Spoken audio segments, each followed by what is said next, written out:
नीर और जलमंत्र का रहस्य।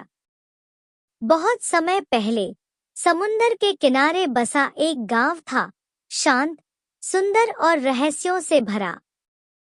वहां रहता था एक 12 साल का लड़का नीर। उसकी त्वचा पर हल्की ठंडक का एहसास था, गहरे नीले आंखों में समुंदर की गहराई, और उसके लंबे काले बाल हमेशा धीमे हवा में लहराते रहते थे। नीर हमेशा नीले रंग की लहरों और बूंदों से कढ़ाई की हुई चोगा पहनता था, और उसके हाथ पैरों में समुद्री चिन्हों से जड़े हुए चांदी के कड़े थे। नीर दूसरों से अलग था। वह पानी से बातें कर सकता था। हर लहर, हर बूंद उसकी दोस्त थी। मगर नीर को खुद अपने बारे में बहुत कुछ नहीं पता था। वो बस इतना जानता था कि उसका जन्म एक तूफानी रात में समुद्र के किनारे हुआ था। एक दिन जब वह समुद्र के किनारे अकेला बैठा लहरों से बातें कर रहा था, अचानक पानी से एक अजीब सी आवाज आई, नीर, जलमंत्र खतरे में है। नीर चौंक गया। उसने पूछा, जलमंत्र, वो क्या है? लहरों ने बताया, जलमंत्र एक पुराना जादुई मंत्र है जो समुंदर की आत्मा को जीवित रखता है। अगर वो बर्बाद हो गया तो सारा पानी गायब हो जाएगा, सारा जल जीवन समाप्त हो जाएगा, और कोई अंधेरा योद्धा उसे चुराने की कोशिश कर रहा है।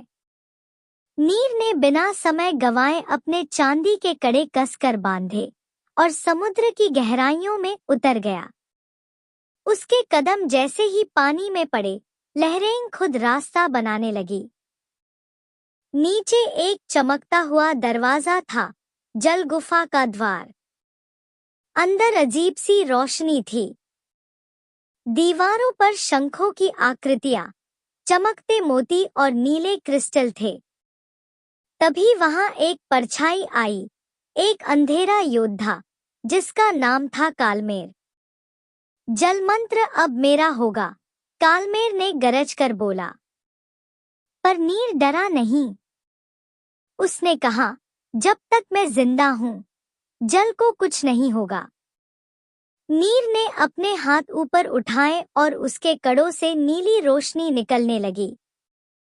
वो रोशनी पानी के चारों ओर घूमी और एक विशालकाय पानी का अजगर बन गई। कालमेर ने अपने काले भाले से हमला किया, लेकिन नीर की जल शक्ति ने उसे पीछे धकेल दिया। एक गहरे संघर्ष के बाद नीर ने जलमंत्र को अपने हृदय में समेट लिया और चिल्लाया, समुद्र की आत्मा, मुझे शक्ति दो। पूरा गुफा नीले प्रकाश से भर गया और कालमेर चीखता हुआ अंधेरे में गायब हो गया। जब नीर बाहर आया, लहरें खुशी से नाच रही थीं। समुद्र चमक रहा था। गांव वालों ने नीर को गले लगा लिया। अब नीर सिर्फ एक लड़का नहीं था, वो बन चुका था जल का रक्षक। ये कहानी हमें सिखाती है कि सच्ची हिम्मत अपने भीतर से आती है, और जब तुम अपने उद्देश्य को पहचानते हो, तो कोई भी अंधकार तुम्हें रोक नहीं सकता।